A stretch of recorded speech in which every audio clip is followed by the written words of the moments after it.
What's going on, guys? It's Troydan here, and today we've got stinky rustlers. That's right, WWE legends with the most disgusting hygiene. This was sent in to me, and I have no idea who's in this list, but it's probably someone that's pretty large. I won't say their names. 3, 2, 1, go. When Vader walked past you, he smelled like vomit. I mean, like vomit. Like every time he walked by, you thought somebody vomited. Ew. Vader's gear reeked of vomit. Mick Foley shaved his beard at 3 a.m. just to escape the smell. Vince McMahon personally sent Gene Snitzky to a dentist, and Sherry Martel had to physically drag Sapphire into a shower. These are 20 Sapphire. WWE legends with the most disgusting hygiene. Ew, Paul Heyman? First, Bastion Booger. Bastion Booger, portrayed by the late Mike Shaw, was designed from the ground up to be the most disgusting character in WWE I got a history. story about this guy. I'm just going to really say it quickly. I went to an indie wrestling thing when I was about 8 years old, and Bastion Booger was supposed to be the main event. Well, he no-showed it because he didn't get enough pay. Everyone found him that night drunk at a bar.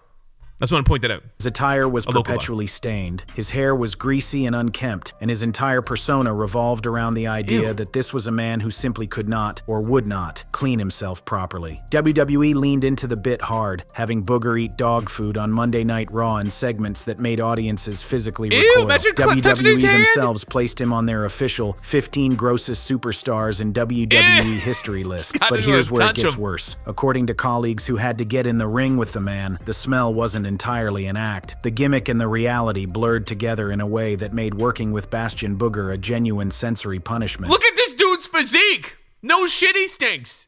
You don't get built like that and smell good. I'm sorry. When you had to take one of his splashes, you weren't just selling a move. You were surviving an olfactory assault. Oh! Now, Bastion Booger's stench was bad, but at least it was partly baked into a gimmick. When the smell comes from a legitimate main eventer whose talent should have made him one of the biggest stars in the business, that's a whole different kind of problem. Vader. Leon White was an absolute monster in the ring, an agile, hard-hitting big man who could go with anyone on the roster. But his neoprene singlet, his leather mask, and his gloves became the stuff of locker room legend for all the wrong reasons. Ew. The gear was rarely, if ever, washed during tours. It would sit in his bag, marinating in sweat and bacteria, night after night, until it practically had a life of its own. Bruce Pritchard reportedly resorted to spraying the gear down with Febreze before shows. JBL had to gently confront Vader about mounting complaints, noting that the man's gloves could practically walk on their own. And Mick Foley? Foley shaved his beard at 3 o'clock in the morning after a match with Vader because the stench from taking punches had embedded itself into his facial hair so deeply he couldn't stand it. Vince Russo himself. God! Ew! You had to cut his hair because he touched a stinky man and he couldn't get the smell of? That's insane. Has spoken about this very issue, recalling just how overwhelming Vader's presence could be backstage. And he never washed his gear. And that could be part of it, bro. Russo wasn't just talking about a mild inconvenience. He was describing something that genuinely affected how people perceived Vader as a professional. When Vader walked past you, he smelled like vomit. I mean, like vomit. Like every time he walked by, you thought somebody vomited. And the most damning part of Russo's account was how this hygiene issue bled into Vader's career trajectory, especially since he was working closely with Shawn Michaels. Shawn hated him. If a top guy is going to the boss to complain about your smell, it's not long before that complaint starts overshadowing your actual talent. That's insane. Will you tell this guy to wash his freaking gear or whatever? Now it becomes a running joke and a running gag, and now nobody takes Vader seriously. That, according to Russo, is exactly what happened. A legendary performer undermined by his own unwashed singlet. Kevin Nash also weighed in, particularly when discussing what Too Cold Scorpio had to say about the worst-smelling wrestlers. When Scorpio named Vader as his WWF pick, Nash wasn't remotely surprised. How about WWF? I'm gonna say WWF, my best friend, godfather of my son. What?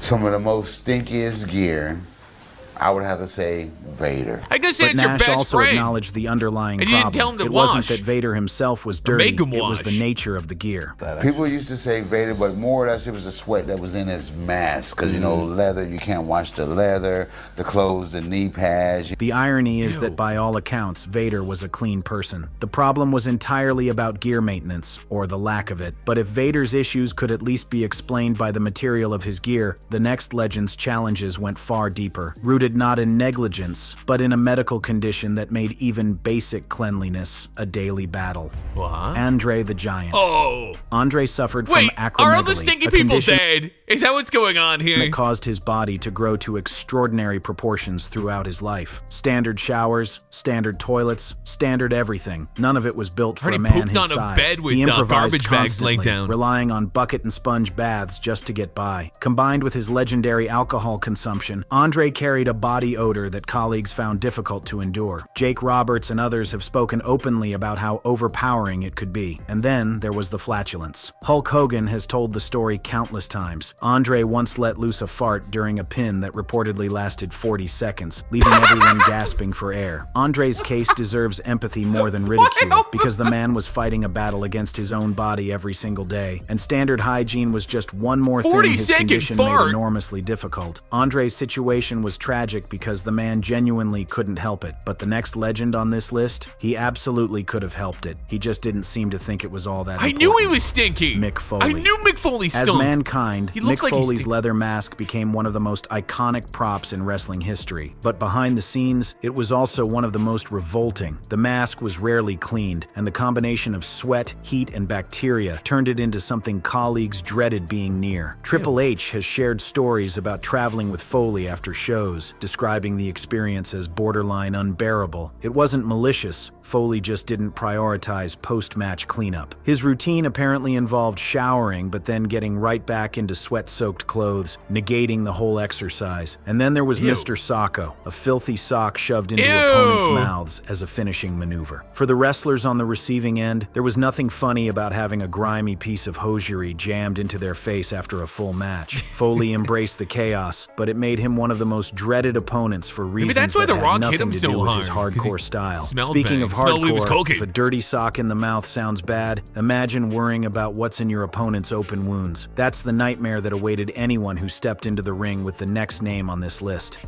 Abdullah the Butcher. Abdullah the Butcher's forehead, scarred from decades of blading, looked like a topographic map of suffering. But beyond the visual horror, there were genuine health concerns. In an era before rigorous testing protocols for bloodborne diseases, wrestling Abdullah meant exposing yourself to potential infections. His gear bore the marks of countless bloody encounters and was not maintained with surgical precision. The combination of open wounds, unwashed attire, and a wild appearance made Abdullah one of the most genuinely grimy figures in wrestling history. Opponents didn't just worry about the physicality, they worried about what they might catch. It was a very different time, one where health and safety protocols were practically non-existent, and Abdullah was the living embodiment of that era's risks. Abdullah's grimminess was a product of his brutal style, but sometimes the problem wasn't about blood or neglect. It was simply about a body that produced more sweat than any amount of deodorant could contain. Oh, that's an excuse. King Kong Bundy. King Kong Bundy was a mountain of a man, and with that massive frame came massive amounts of sweat. Under intense arena lights, Bundy perspired profusely, creating a dense smell that clung to everything around him. Jake Roberts, who worked with Bundy on numerous occasions, described him as a walking biohazard for close contact work. Headlocks, bear hugs, any move that required getting up close. It was all an exercise in holding your breath. You know and it's praying bad for when Jake the Snake says you smell, because Jake the Snake was doing a lot of heroin. He probably couldn't smell anything. a quick spot. The smell reportedly lingered long after the match, embedding itself into your own gear in a way a simple shower couldn't fix. It wasn't that Bundy was neglectful. The sheer volume of sweat his body produced was simply overwhelming. For wrestlers who worked programs with him, it was an occupational hazard nobody warned you about in wrestling school. Bundy's sweat was a force of nature, but at least it stayed on the outside. The next man's hygiene problem hit you before you even got close enough to lock up, because you could smell his breath from across gorilla position. This dude used to kick Gene babies. That was his gimmick. Gene Snitzky's issues were so severe they caught the attention of the one person you absolutely did not want noticing your personal failings, Vince McMahon. The story goes that McMahon approached Snitzky backstage, complimented his work, then hit him with blunt honesty, "Your breath stinks." McMahon personally sent Snitzky to a dentist, but the bad breath was just the tip of the iceberg. Snitzky was generally noted for poor overall hygiene that didn't do him any favors. He's got asthma and Goldmouth. In the locker room or on the card. It's a cautionary tale. You can have all the talent in the world, but if the boss has to send you to a dentist because he can't stand being near you, your push is going to suffer. And by most accounts, that's exactly what happened. At least Snitzky got a gentle nudge from the boss. The next person on this list needed something a little more forceful, as in physically dragged into a shower forceful. Dusty stinks? Sapphire. Oh. Sapphire, Dusty Rhodes' on-screen companion, reportedly had That's her name? I did not know that. one of the most extreme cases of hygiene neglect in wrestling history. According to the Sportster, she simply did not shower at arenas and did not wash her ring gear. The stench became so unbearable that sensational Sherry Martel, never one to mince words or actions, physically dragged Sapphire into the showers and bathed her herself. It sounds too absurd to be true, but it's been corroborated across multiple accounts. What makes this tale somewhat redemptive is that following Sherry's forceful intervention, Sapphire apparently improved significantly, and the two reportedly remained friends afterward. Sometimes in the wrestling business, the only solution is direct confrontation. Listen, some people don't know they stink. They truly don't, or they don't realize how much they stink. They need someone just to tell them. And you're noticing people like Andre the Giant, all these big dudes are too scared to tell them. Place in a communal shower. Sapphire at least had the decency to improve after being called out. She keeps the next wrestler didn't just fail to improve. He actively weaponized his lack of hygiene against people he didn't like.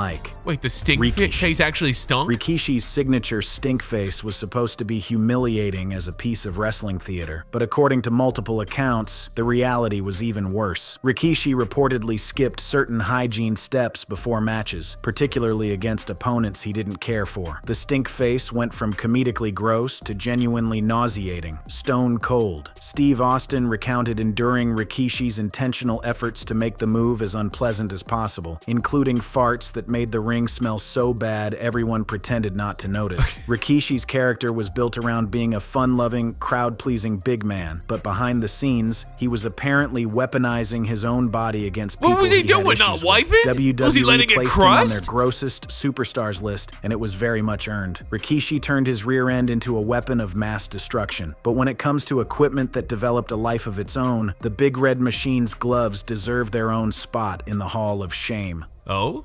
Kane. Kane's gloves?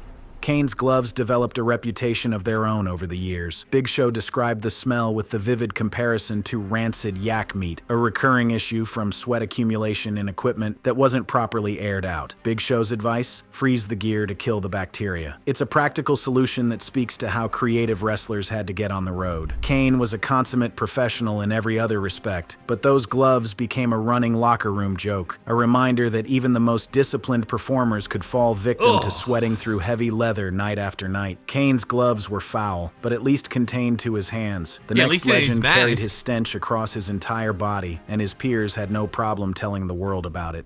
Dusty Rhodes. Dusty Rhodes, the American Dream himself, was not immune to criticism on personal hygiene. That's why Sapphire must have paint an unflattering picture, with Honky Tonk Man being perhaps the most colorful, reportedly calling Dusty a filthy, shit-covered pig. Remarkably harsh, even by wrestling standards. I mean, he do look kind of stinky. Whether it stemmed from sweat, neglected gear, or the toll of a punishing schedule, complaints were consistent enough to suggest look at those two genuine stink bugs substance. together. Dusty's stained muffler became almost symbolic, a visible reminder that the man behind one of wrestling's most beloved personas wasn't always pleasant in close quarters. Rhodes was universally loved as a person and performer, which makes the stories all the more striking. Charisma that could fill arenas, but a smell that could apparently empty locker rooms. Dusty's full-body funk was hard to escape, but at least you could try keeping your distance. The next two wrestlers made that impossible. Why didn't someone tell him? Because I feel like their just worst nobody told him. offenses were concentrated in one very specific, inescapable area, the armpits. Larry Zbyszko. Larry Who? Zbyszko's armpits, according to multiple wrestling veterans, produced an odor so potent it gave opponents legitimate this old headaches man? during matches. The Iron Sheik has spoken about dreading matches with Zbyszko specifically because of the armpit situation. Professional wrestling involves tremendous close body contact, tie-ups, headlocks, rest holds, and having an opponent with weaponized armpits turns every exchange into an endurance test. In the moment, locked up collar and elbow with a man whose body chemistry is actively assaulting your sinuses, it's anything but funny. Zbyszko was a talented technician, but his armpits overshadowed his technical prowess in the memories of those who worked with him. And if you think Zbyszko's armpits were bad, wait until you hear about the man whose underarms literally forced an opponent to break a hold mid-match. Who? Bunkhouse Buck. Bunk? According to Who? corroborated accounts, William Regal was once applying an abdominal stretch to Buck during a WCW match when the smell from Buck's underarms became so overpowering that Regal simply released the hold. He couldn't take it anymore. Think about that. A seasoned gimmick? professional, a man who'd endured the most grueling Oh, man, he conditions does the look like he British stinks. wrestling scene had to offer, was defeated not by a counter or reversal, but drinks, by the too. sheer biological warfare emanating from his opponent's armpit. It perfectly encapsulates how bad things Does he could got a get when condom on his hygiene head? fell by the wayside. Regal has been refreshingly honest about the incident, treating it as That's one why of he those can't smell unavoidable himself. He got a rubber occupational on his head. hazards. Bunkhouse Buck's armpits won a match they weren't even booked in, but at least Buck was a real person making real choices. The next entry is a case where the character itself was designed to be so feral that hygiene was conceptually impossible. George the Animal, Steele. George he's a the dude with Animal. back- Ew, Steele was a I always character thought he whose smelled. entire gimmick screamed hygiene neglect. The excessive body hair, Ew, the look at green the tongue body from hair. chewing on turnbuckle pads, How do you get the like that? wild-eyed, barely verbal persona, what is everything that? suggested a man who had abandoned He's any wearing a relationship sweater. with soap and water. WWE included him on their official 15 grossest superstars list. How much was genuine versus performance has been debated for There's a decades. list? Jim Myers, the man behind the character, was by all accounts a perfectly normal, educated individual, a school teacher. But the commitment to the animal persona was so complete that stories about his unkempt presence have persisted long after his retirement. George Steele's filth was at least partly theatrical, but the next man's contribution required no performance CM whatsoever, Punk stinks? just a digestive system operating on a level most scientists would struggle to explain.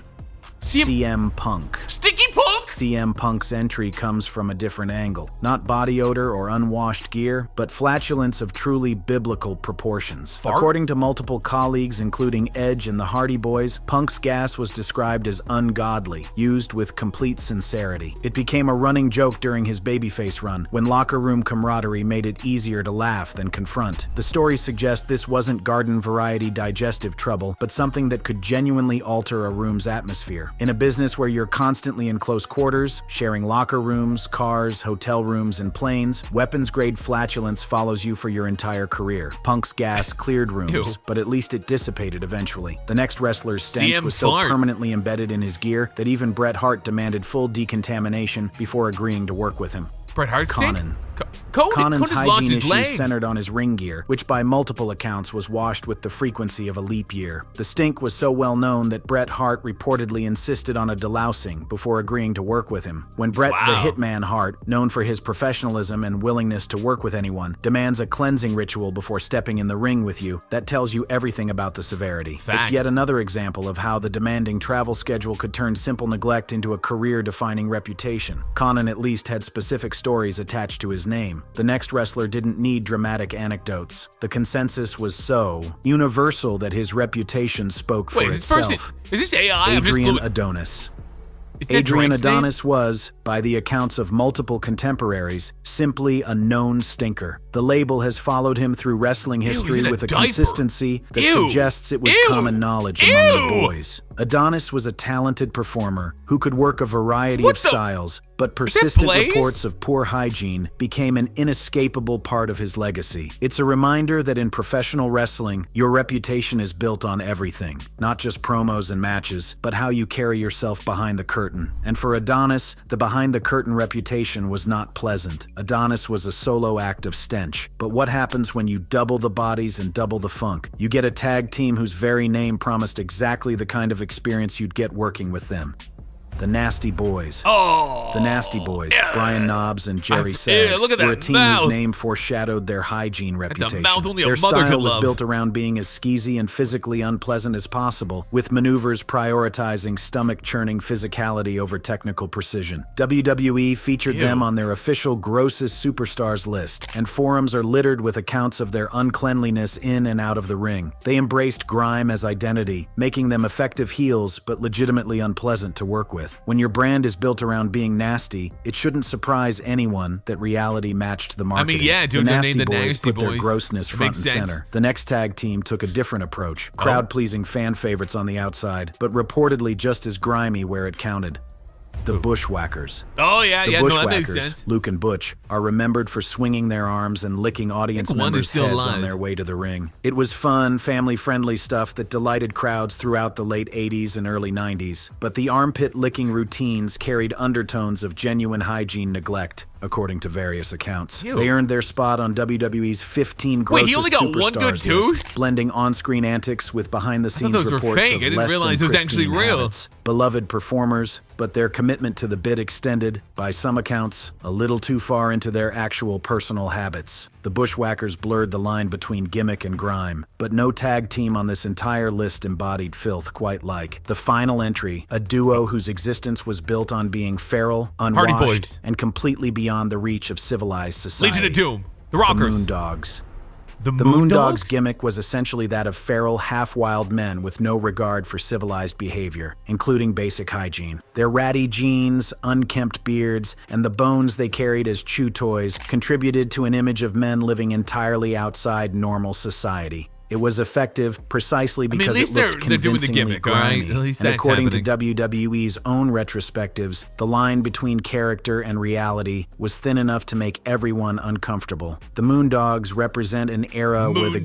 grimmier your character looked, the more believable you were. And whether that grime was entirely theatrical remains a question their contemporaries have answered with knowing nods and wrinkled noses. Now, before we wrap up, it's worth noting that not everyone was content to just complain. Some wrestlers took hygiene seriously, obsessively so. Kevin Nash was meticulous about his gear maintenance. Oh, I don't on care the about road. people didn't stink. I just care about the stinkies.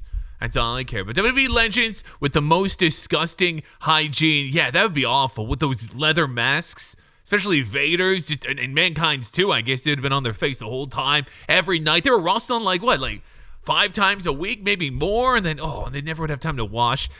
Just being told that you smell like vomit. I'm sorry. I'm gonna start trying a little bit harder to clean myself. I think some of these people should have been spoken to by their friends. Guys, if you got a video like for me to watch or react to, you can post in my Discord. Thank you for watching, and kids, wear deodorant.